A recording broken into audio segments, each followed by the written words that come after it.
And good afternoon. You're listening to Ken Hudnall. This is the Ken Hudnall Show. Coming to you from our studios right here in exciting El Paso, Texas.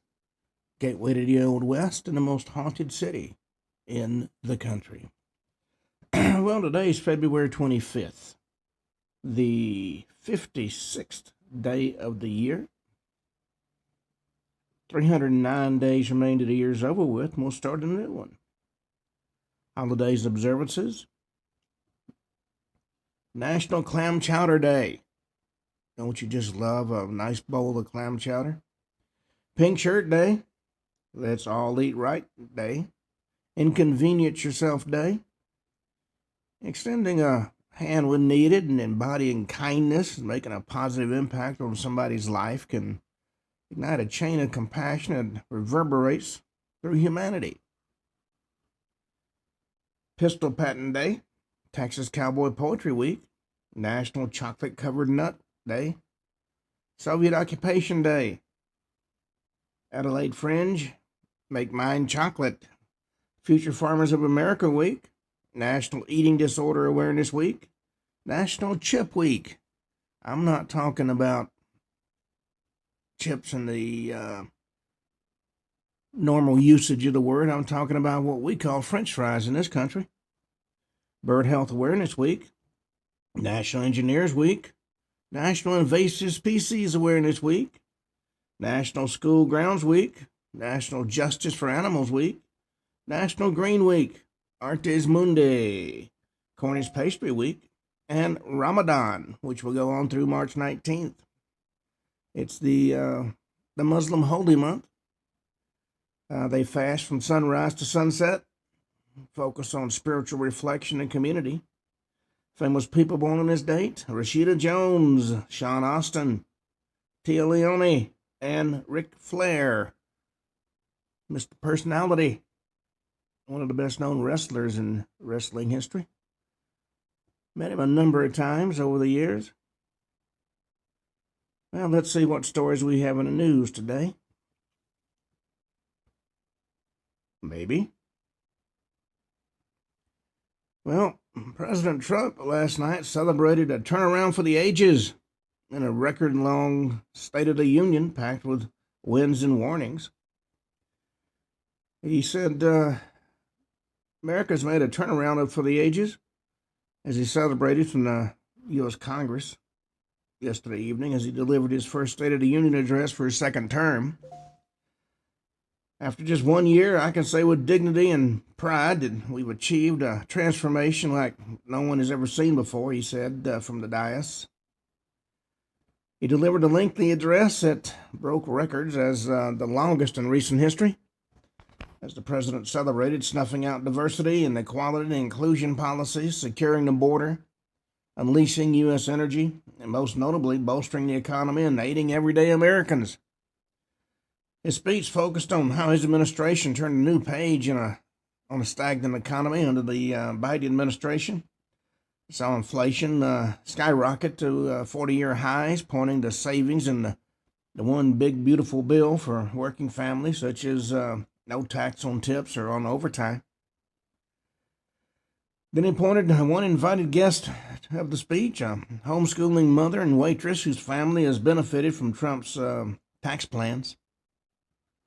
If it continues and the Democrats don't destroy it, it could well be a win for the average man. Well, according to Doug Schoen, there's one big winner and one giant loser and one big problem after Trump's State of the Union. He gave a virtuoso performance Tuesday night, achieved a number of important goals in his State of the Union address, but it's unclear whether he fundamentally changed the political dynamic in America. First, the most important message was that American people should associate the progress, future, and success of the country with the Trump administration and the Republican Party. He spoke of transformations and turnarounds, and most of all, the golden age of America is moving and uplifting, though not necessarily as persuasive as he might have hoped. To be sure, he made his most compelling his most compelling case yet for the affordability that it does exist, what Democrats used to win the 2025 off-year elections, was now finally under control. He also made it clear with his Republican Party and policies on health care and retirement prices and most of all taxes that he argued would benefit American people in ways few have articulated. Well, we've got a midterm coming up. We'll see if this resounded with the American people. Well, there are 5 unforgettable moments from his record-breaking State of the Union address. His included a handful of attention-grabbing moments that stole the show as the president touted a national turnaround in a speech heavily focused on the economy. His speech beat records, becoming the longest State of the Union speech in modern history, about an hour and 48 minutes. Highlighted his administration's efforts to cut taxes and ease housing costs and lock down the borders. He touted turning a new page for the nation. Al Green, who's been ejected once for his disruptive behavior, got ejected again. He's a Democratic Texas representative, Al Green, once again ejected from the joint address after holding a sign declaring black people aren't apes. Nobody said they were except Gavin Newsom. Green held the sign as Trump made his way to the dais Tuesday evening, remained standing with the sign even after Trump began his speech. Green was spotted in a heated back and forth with 2 House Republicans, Representative Tody Niels, a Republican of Texas, and Pat Fallon, Republican of Texas, before he was escorted out of the speech shortly after it began.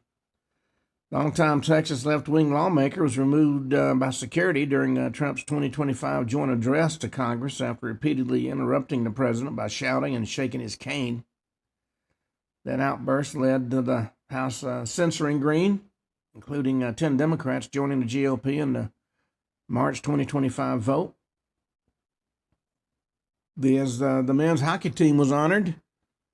Chants of USA, USA broke out.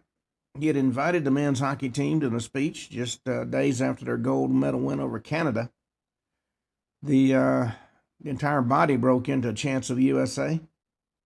The women's hockey team had been invited, but they were making a political statement by not coming.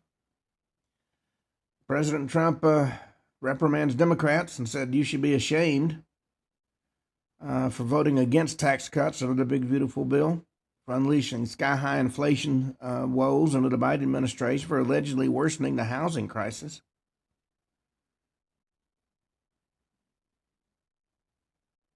He honored military heroism. He actually honored several members of the military, stretching back to World War II, delivering a series of emotional moments throughout the evening. He awarded the Medal of Honor to a 100-year-old naval aviator, Royce Williams, a veteran of World War II, Korea War, and Vietnam. And a young girl who nearly died in illegal immigrant-involved truck crash was honored. He invited a wide-ranging swath of guests to his speech, from everyday mothers to war veterans, as well as a 7-year-old Delilah Coleman. Nearly lost her life in 2024 in a multi-car pileup in California that involved a tractor-trailer driven by an illegal immigrant. California doesn't believe you need to be able to read and understand English in order to have a license to drive a tractor-trailer. I do have to disagree with them on that. Well, there's also a wild video that shows some masked ruffians attacking a police cruiser with an officer inside during an illegal street takeover.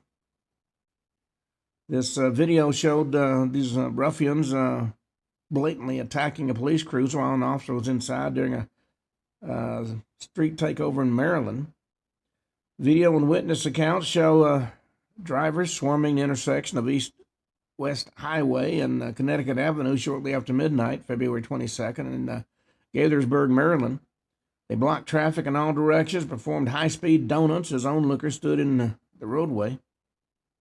Montgomery County Police said it started about 12:39 in the morning when a large caravan of vehicles tied to takeover activity was spotted heading towards Silver Spring Central Business District. Officers moved to monitor the group and closed several intersections to let access and protect the public. And despite those efforts, dozens of vehicles descended into that busy intersection, shutting it down. I don't know why they think that's a fun thing to do. Well, President Trump took a jab at Nancy Pelosi by name over a history of controversial stock trading. Called out insider trading on Capitol Hill during his address, urged Congress to pass the Stop Insider Trading Act without delay. Also took a shot at Speaker Emeritus Nancy Pelosi. He said that's also ensure that members of Congress can't corruptly profit from using insider information, which prompted members of both parties to stand. He responded, they stood up for that. I can't believe it. I can't believe it. Did Nancy Pelosi stand up? If she's here, I doubt it. Well, she's said that he worth several $100 million from insider trading. Well, Pete Hegseth appeals a ruling blocking punishment of Democratic senator over illegal orders video. War Secretary Pete Hegseth moved to reignite his high-profile clash with Senator Mark Kelly, Democrat of Arizona, appealing a federal court ruling that blocked the Pentagon from punishing a Democratic lawmaker over a video urging U.S. service members to defy what he called illegal orders. The Department of Justice filed the appeal in the U.S. Court of Appeals for the District of Columbia on behalf of Hegseth, the Department of War, and the U.S. Navy, and Navy Secretary John Phelan. The filing follows a ruling earlier this month by the U.S. District Judge Richard Leon, who determined that the Pentagon likely violated Kelly's First Amendment rights and those of millions of military retirees when it formally censored him on January 5th. He blocked the Pentagon from demoting Kelly's retired rank of captain or reducing his military retirement pay, prompting Hegseth to file an appeal.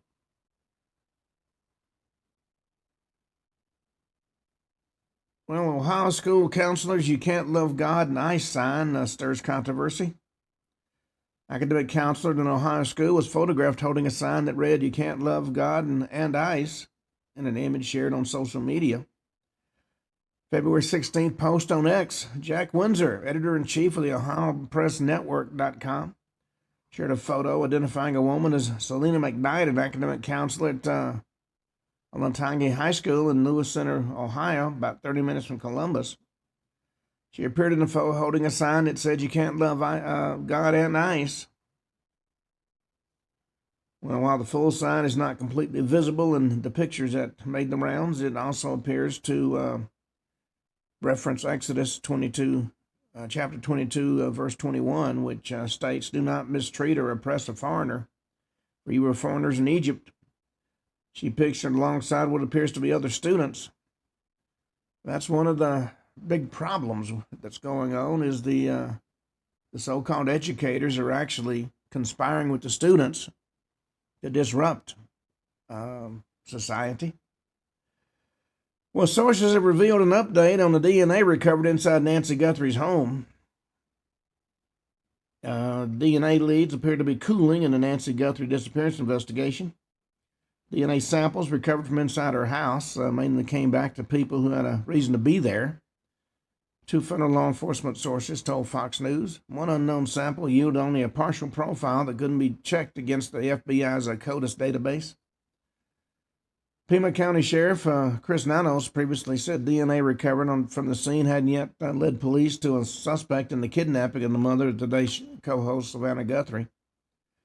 In a previous interview with her network, NBC, he said a mixed sample could take weeks, months, or up to a year to unravel at the Florida lab where he sent the evidence.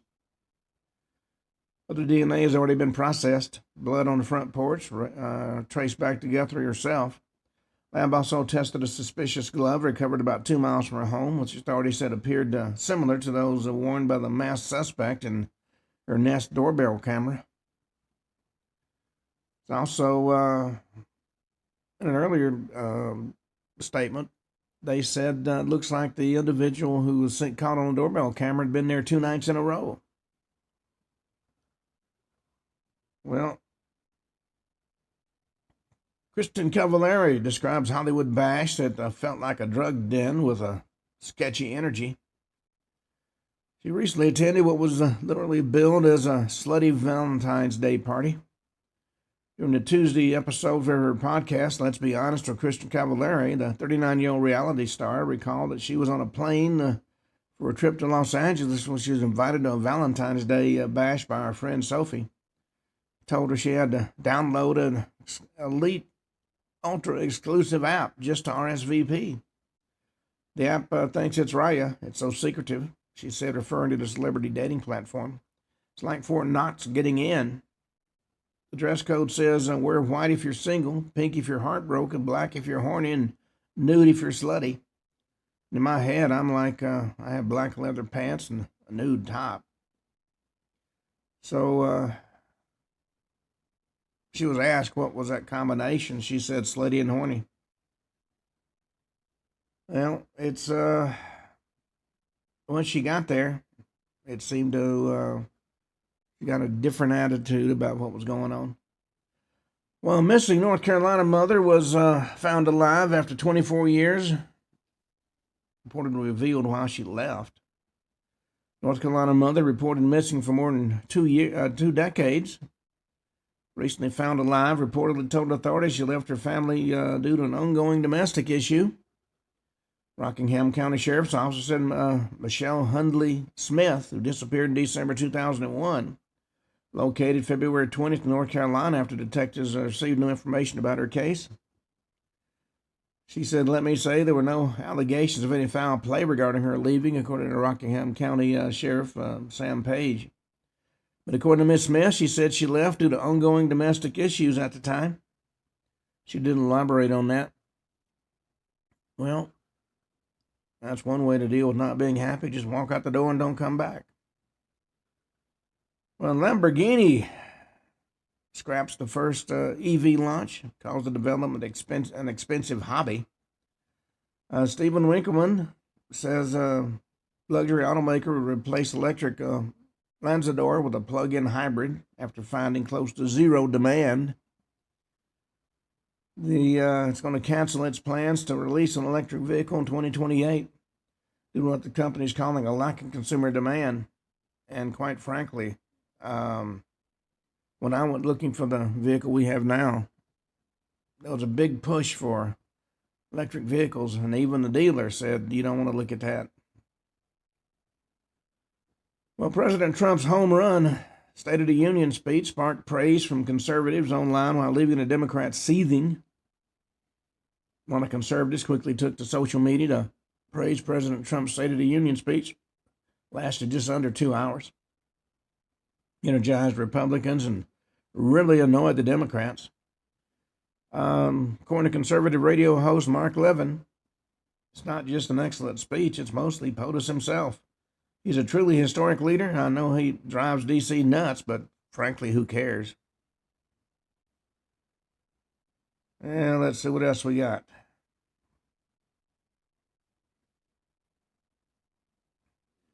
Well, winter storms revealed a possible 17th century shipwreck tied to armed Caribbean voyages.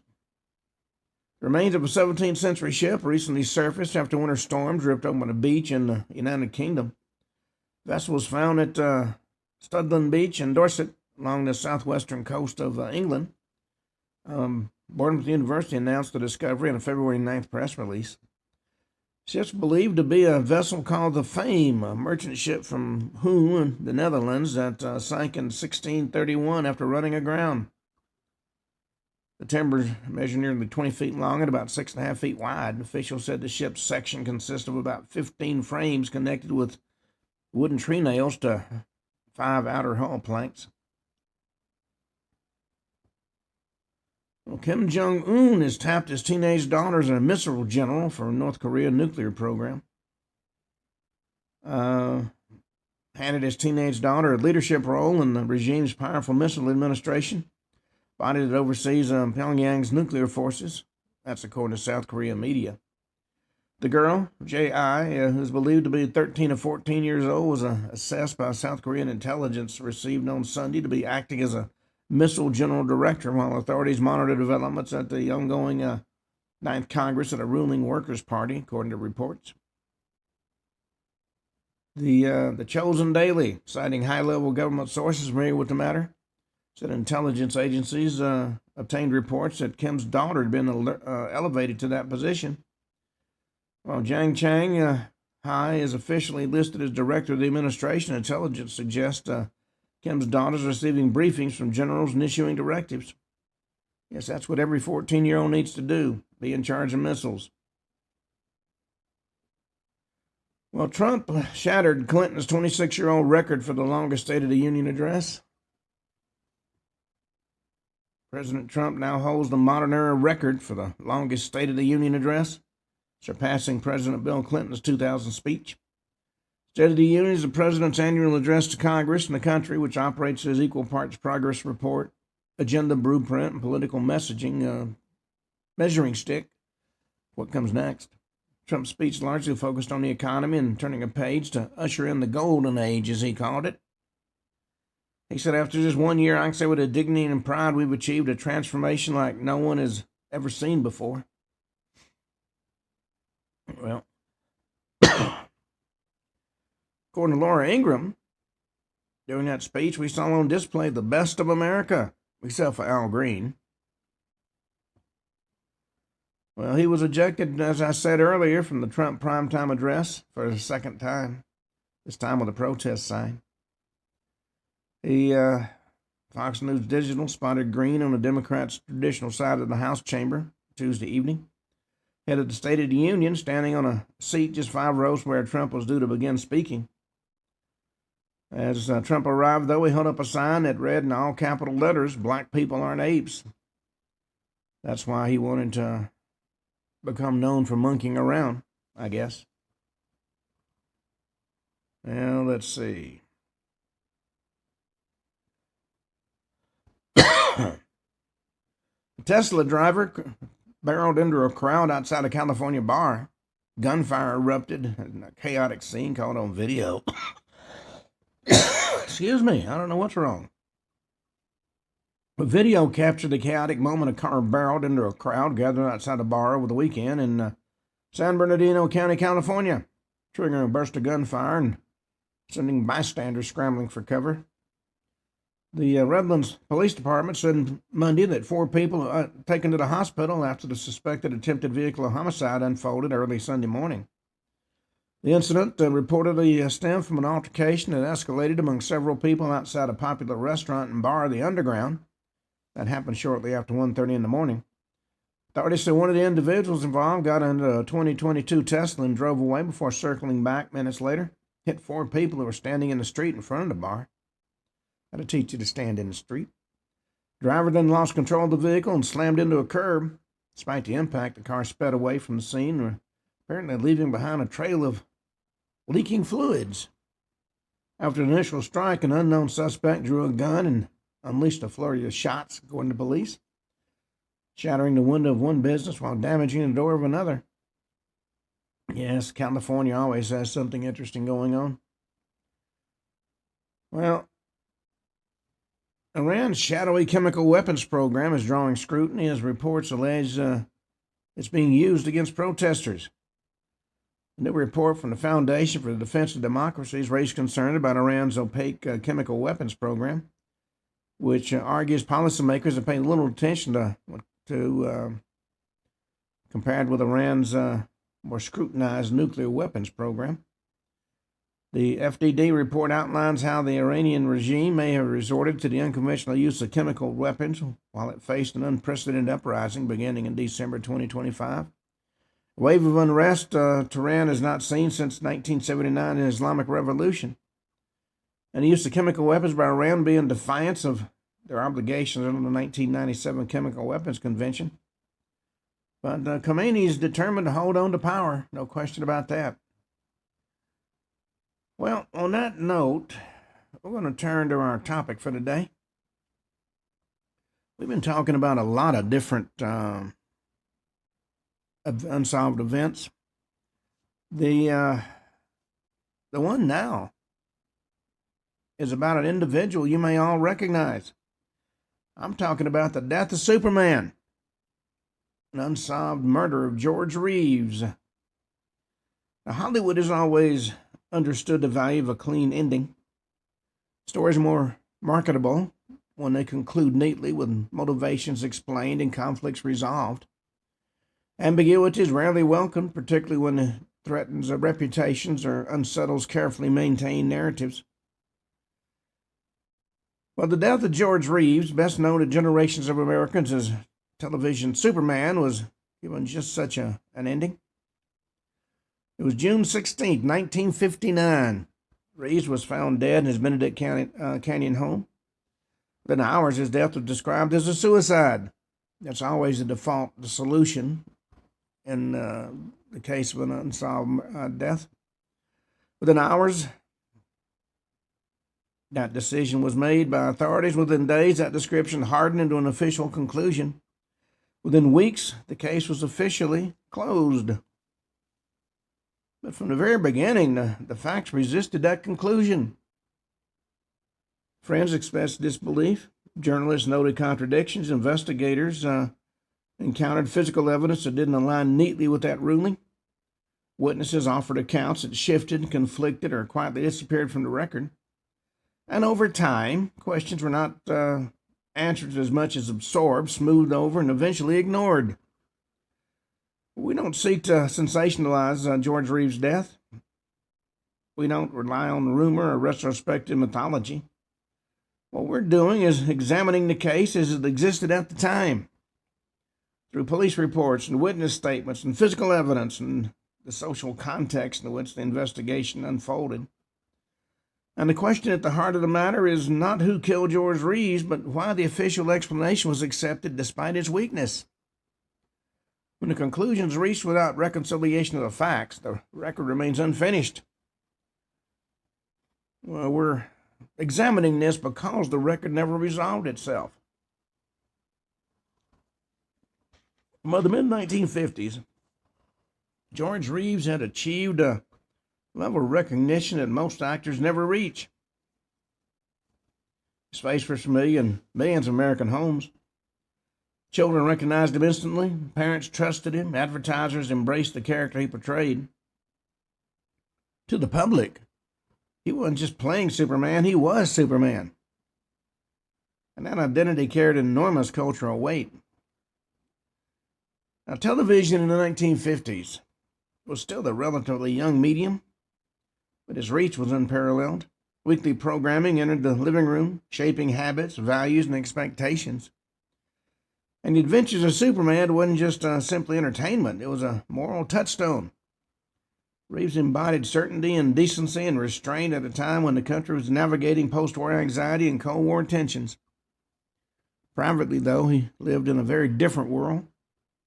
He was a trained doctor who'd entered the profession with ambitions that extended beyond television. He'd already appeared in films and on stage. He understood the craft. He wanted range. But the very success that made him famous increasingly restricted him. If you remembered, he was one of the Charlton brothers on Gone with the Wind. By the late 1950s, he'd become a victim of early television's unspoken hierarchy. Film actors are considered the elite. Television actors, particularly those strongly associated with single role, are often regarded as limited or unserious. Casting directors hesitated. Studios hesitated. Reeves' name carried the recognition, but also hesitation. And that was the paradox of his success. Too visible to be ignored and too identifiable to be recast. Well, he wasn't alone in this predicament.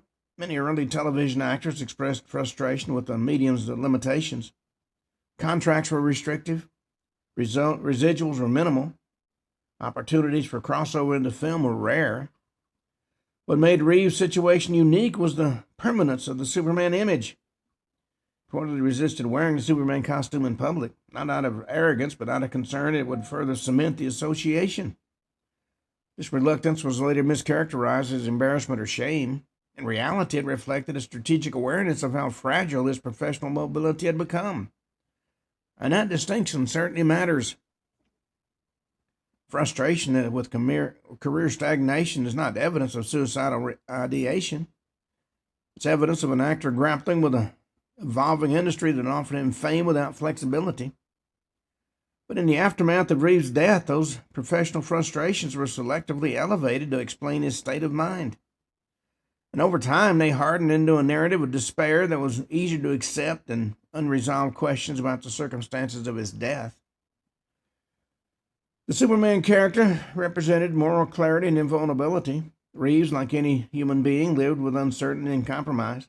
This contrast is often dramatized respectively, as though it was inherently tragic. At the time, it was simply the reality of his profession. Now, he was socially active, maintained friendships, he discussed future projects, he was engaged to be married. No evidence he was withdrawing from life or disengaging from the future in the weeks leading up to his death. And these facts complicate the narrative of imminent self-destruction. The image of the tragic Superman emerged later, shaped by repetition and convenience rather than documentation. Often a psychologically satisfying explanation for an event that otherwise resisted explanation. And that satisfaction came at the expense of scrutiny. One of the most common features of contested death investigations is retroactive psychological reconstruction. Once a conclusion is reached, earlier events are reinterpreted to make that conclusion appear inevitable.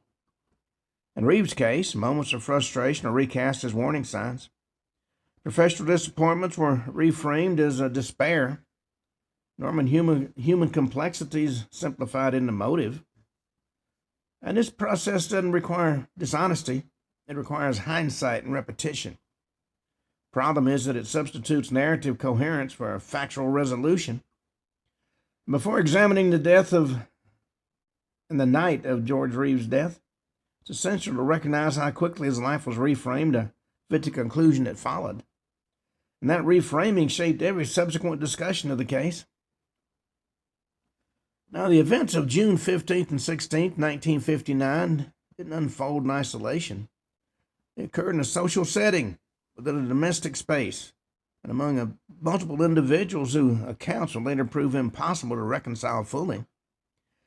George Reeves was at home in Benedict Canyon. Guests were present. Alcohol was consumed. Conversations took place. Some individuals later described tension. Others denied there was any tension. Even at this early stage, the record was fractured. At some point during the evening, Reeves retired to his bedroom.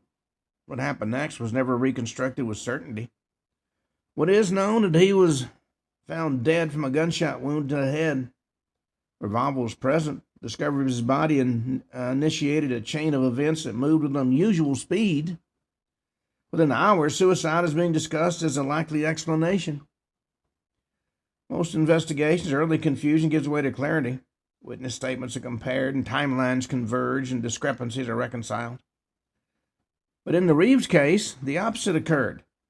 Accounts of when he went to bed varied. Descriptions of what was heard differed not only between witnesses, but within individual accounts over time. Some witnesses reported hearing a single gunshot. Others reported multiple gunshots. Some recalled raised voices. Others denied any argument took place.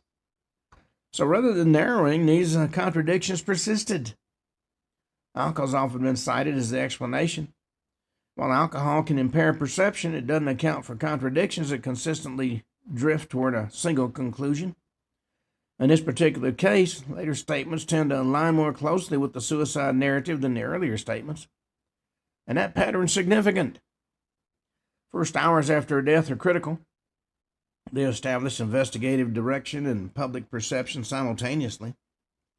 In Reeves' case, the suicide narrative appeared almost immediately. Press accounts echoed official statements. Official statements echoed early assumptions. The repetition created the appearance of confirmation before the investigation had meaningfully progressed. Once the narrative was established publicly, deviating from it became increasingly difficult. Questions no longer neutral inquiries, they were challenges to an accepted explanation. By the time doubt surfaced, the case is already framed as resolved. Now, the death involving a public figure, multiple witnesses, and a firearm would typically require 1. Formal reconciliation of conflicting witness statements. 2. Independent forensic analysis of weapon handling and wound trajectory. 3, careful preservation and documentation of the scene. And 4, a delayed conclusion pending evidence review. In Reeves' case, these steps were abbreviated or omitted altogether. The conclusion of suicide was advanced before the processes were complete. But once advanced, it shaped every subsequent decision. Evidence was interpreted through the lens of that conclusion rather than tested against it. And this sequence is not incidental. It explains why unresolved questions were not treated as investigative priorities. By the end of the first day, Reeves' death was no longer an open question. It had become an assumption. That assumption would guide the investigation, influence witness testimony, and ultimately determine which questions were asked and which were not. That night in Benedict Canyon didn't end with clarity, it ended with momentum. And momentum, once established, is very difficult to reverse. Well, to death investigations, physical evidence is expected to provide clarity. It anchors witness testimony, resolves contradictions, and allows investigators to reconstruct events with confidence. In the case of George Reeves, the physical evidence did none of those things. From the beginning, the material facts resisted alignment with the suicide ruling. The revolver reportedly found near his body became the central artifact of the case. But no conclusive fingerprints were recovered from the weapon. In a situation involving a fatal gunshot wound and multiple people present in the house, the absence of clear fingerprint evidence should have prompted additional scrutiny. Instead, it was treated as inconsequential. Apparently, after he shot himself, he wiped the gun down so there'd be no fingerprints on it. Gunshot residue testing, where it documented at all, was inconclusive. Whether this was due to limitations of the era, procedural shortcomings, or incomplete reporting is unclear. What is clear is the lack of definitive forensic confirmation didn't show the advance of the suicide narrative. The physical positioning of the body and the weapon raised further questions. Accounts describing the location of the gun varied, and descriptions of the wound trajectory didn't settle into a single uncontested explanation. In suicide cases, trajectory analysis is often decisive. Here it was ambiguous. Ambiguity, though, was not allowed to interrupt closure. Oh, no. Several observers noted bruising on Reeves' body that was difficult to reconcile with a self-inflicted gunshot wound. Bruising suggests prior physical interaction, but this observation was not pursued aggressively. Rather than investigating the source of these injuries, they were contextualized away, treated as incidental and unrelated.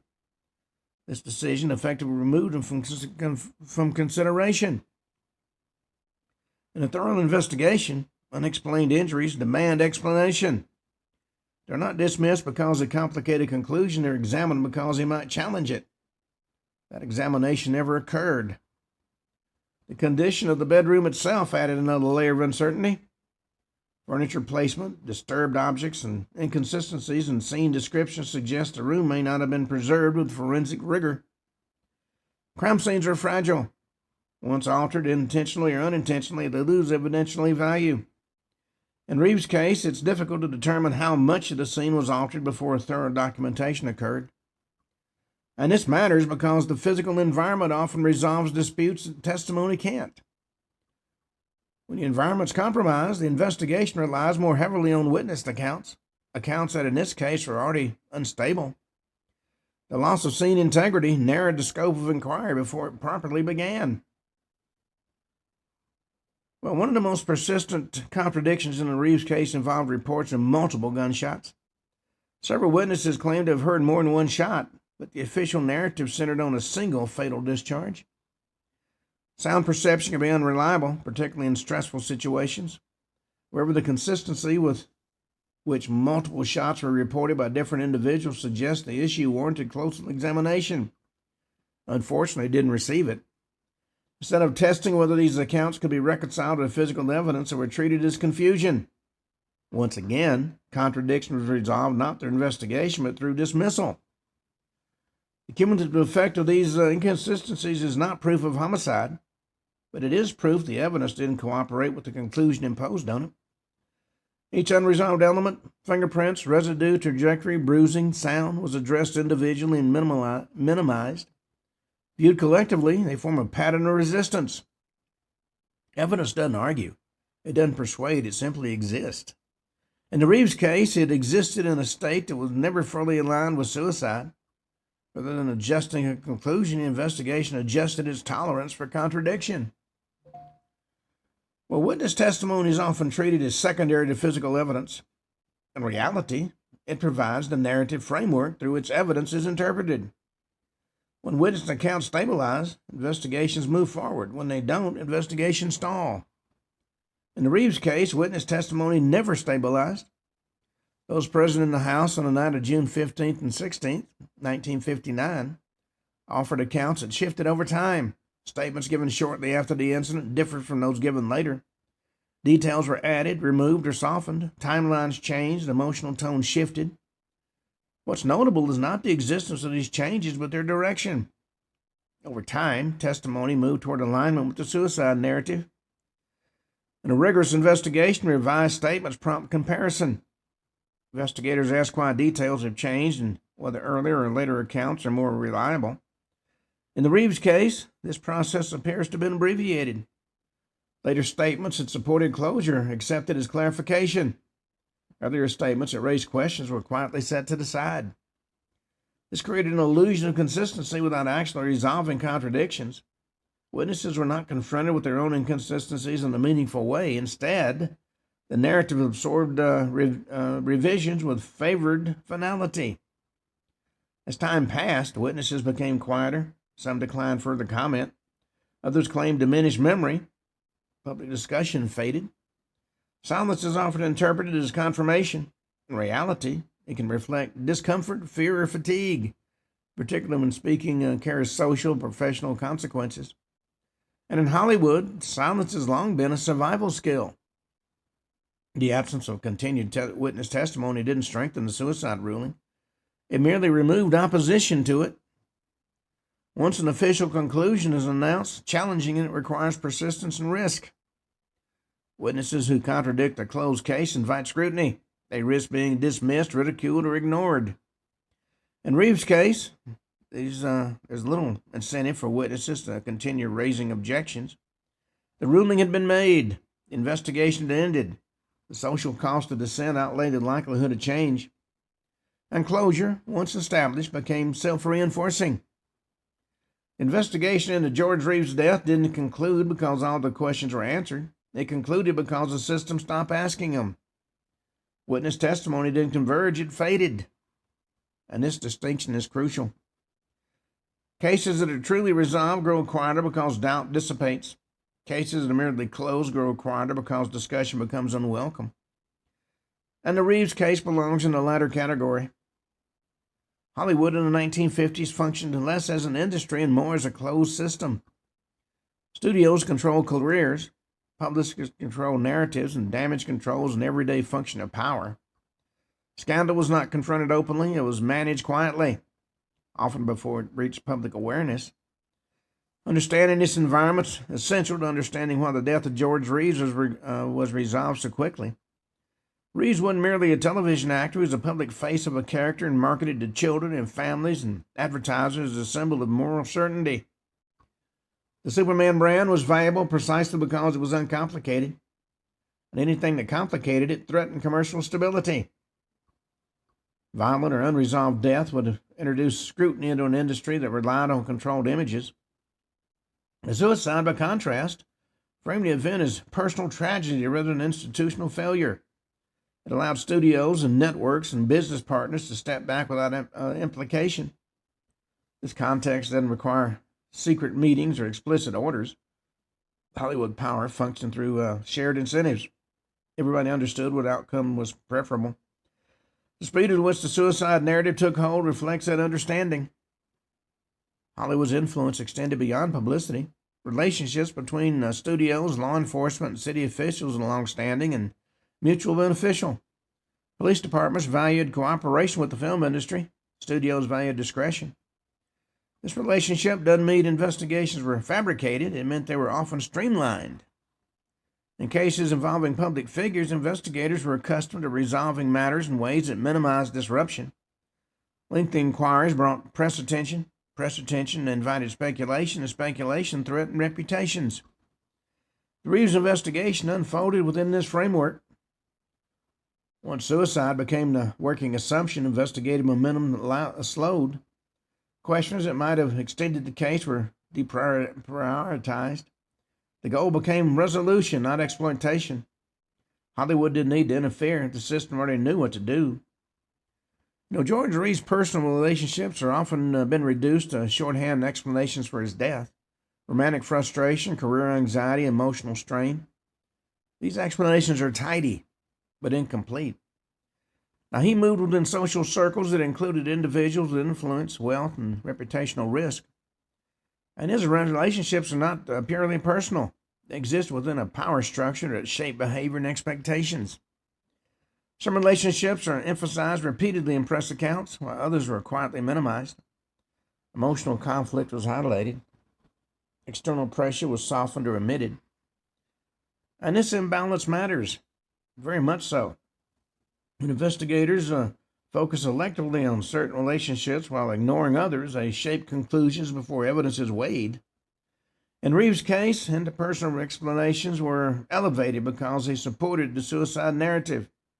Alternative interpretations were not pursued with equal vigor. The result was an investigation that examined Reeves' emotional state in isolation, detached from the environment in which the state developed. Witnesses connected to Reeves' social life offered statements that shifted over time. Some emphasized arguments or emotional distress. Others downplayed tensions that might have suggested conflict involving third parties. These shifts were rarely challenged. Rather than reconciling discrepancies, investigators appear to accept revised statements that align more completely and comfortably with closure. And over time, the narrative solidified around a portrait of Reeves as troubled and despondent. This was a very convenient portrait. It explained the death without implicating anybody else. It transformed unresolved contradictions into personal tragedy. But convenience is not accuracy by any means. Investigations reveal as much about institutional priorities as they do about events. From its earliest stages, the investigation into Reeves' death displayed characteristics consistent with cases intended to conclude quickly. Evidence handling was uneven. Witness contradictions were not reconciled. Forensic inconsistencies were noted but not pursued. And the assumption of suicide shaped every subsequent decision. Once that assumption took hold, evidence was interpreted to support it rather than test it. Questions became obstacles. Alternative possibilities were distractions. And this isn't unique to the Reeves case. It's a known phenomenon in criminal investigations. Once a theory gains momentum, reversing course requires institutional willingness that is often absent. In Reeves' case, the willingness never appeared. Well, momentum creates blind spots. Witnesses who contradict the prevailing narrative are marginalized. Physical evidence that raised questions was contextualized away. The absence of definitive proof became justification for inaction rather than further inquiry. And the investigation didn't fail because of one error. It failed because of accumulation. Small decisions that collectively narrowed the field of possibility until the only outcome remained acceptable.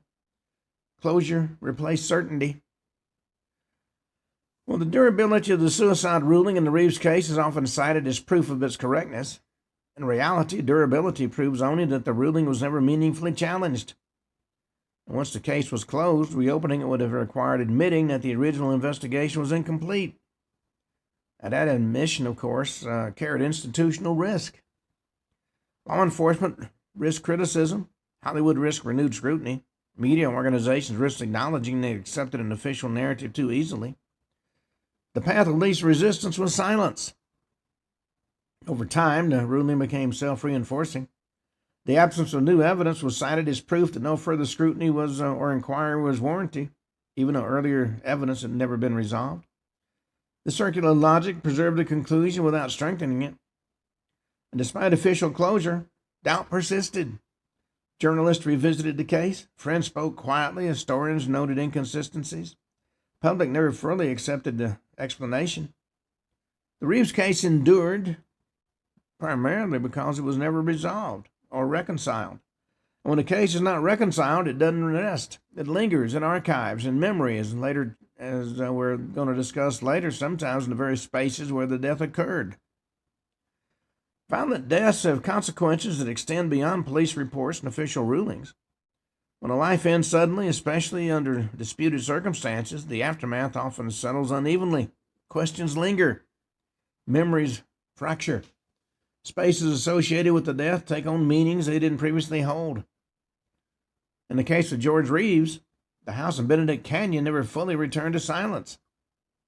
In the years after his death, accounts began to circulate, quietly at first, then persistently, of unexplained activity within the home.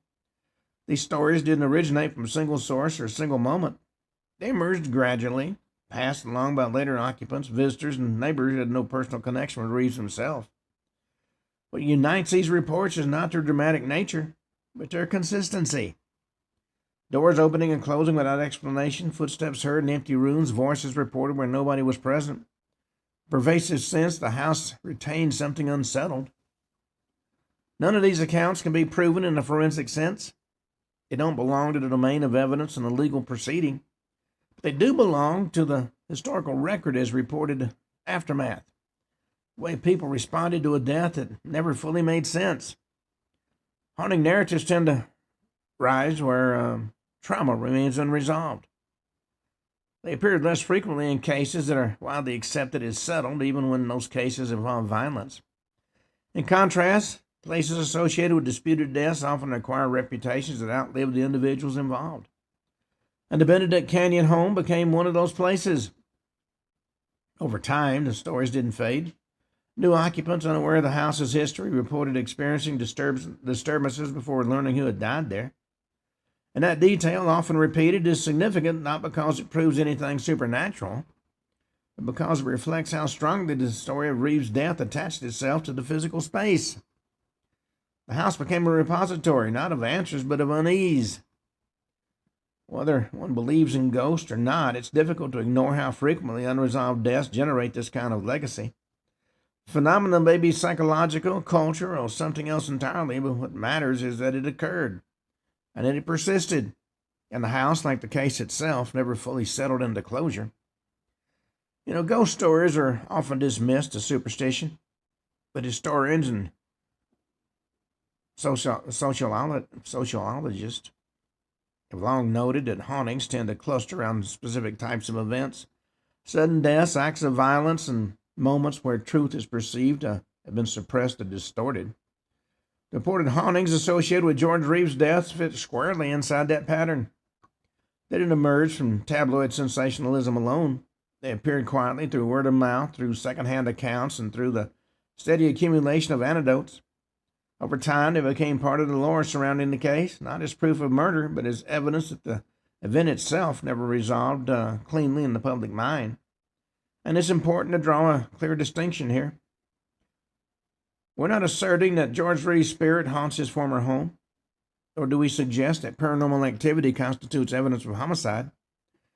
What is suggested is that unresolved deaths leave behind disturbances that are not confined to courtrooms or case files.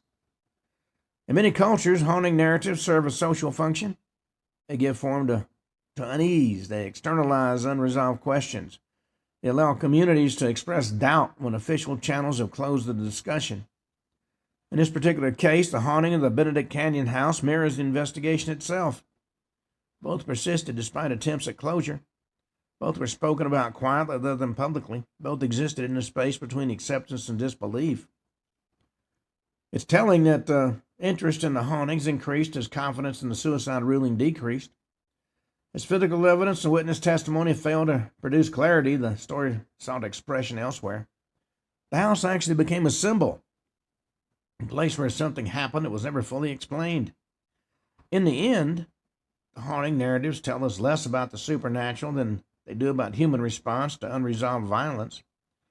When a death is accepted but not believed, it lingers. When truth is incomplete, it finds other ways to surface. George Reeves played a man who couldn't be harmed. A figure, of certainty in an uncertain world.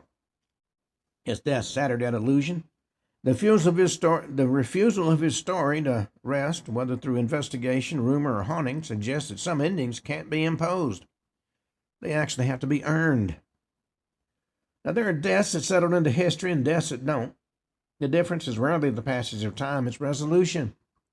The death of George Reeves never resolved. It was declared concluded, but it was never reconciled. The official ruling of suicide provided an ending, but it didn't provide an explanation capable of absorbing the contradictions that surrounded it. As a result, the case remained active, not in courtrooms, but in memory. We're not attempting to declare certainty where certainty doesn't exist. It's instead documented the ways in which certainty was assumed, reinforced, and ultimately preserved despite evidence that resisted alignment. The unanswered questions surrounding Reeves' death were not the product of mystery alone, but of decisions, small and large, that favored closure over inquiry. And that distinction certainly matters. When institutions stop asking questions, doubt doesn't disappear. It migrates. It settles into conversations, into archival margins, into reputations of places and people. In some cases, it becomes folklore. In others, it becomes silence. The persistence of doubt in the Reeves case, decades after the official conclusion, suggests that something essential was never addressed. Whether one believes death was suicide, homicide, or something in between, the record remains incomplete. And incomplete records do not rest. George Reeves played a character defined by certainty and justice, and his death left neither. That unresolved tension is the true legacy of the case and the reason it continues to demand attention. Well, there was an expanded chronology put together. It places the death of George Reeves within a broader factual and cultural framework. Illustration not only what happened, but how quickly uncertainty was replaced by finality. Now, in the pre-1959 context, he transitioned from film and stage work into television at a time when television actors are often considered professionally limited, and The Adventures of Superman became a national success, cementing Reeves' public identity. His experiences increasing difficulties securing film roles due to being typecast, and despite professional frustration, he remained socially active and engaged in future planning. Well, on the night of June 15th, he hosted guests in his Benedict Canyon home. Alcohol was consumed. Accounts differ regarding the emotional tone of the evening. Witnesses later disagree on whether arguments occurred or how intense they were. The morning of June 16th, he was found dead in his bedroom. Gunshot wound to the head is identified, and a revolver was present at the room. Multiple witnesses are in the house at the time. That same day, suicide began circulating as the likely explanation. Early press accounts reflect official assumptions rather than investigative findings, and contradictory witness statements are recorded.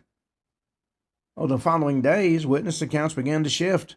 Physical inconsistencies are noted but not pursued aggressively, and the suicide narrative hardens. In subsequent years, journalists and researchers raise unresolved questions. The case remains officially closed, and doubts persist in public discourse. But this timeline shows how rapidly inquiry gives way to conclusion.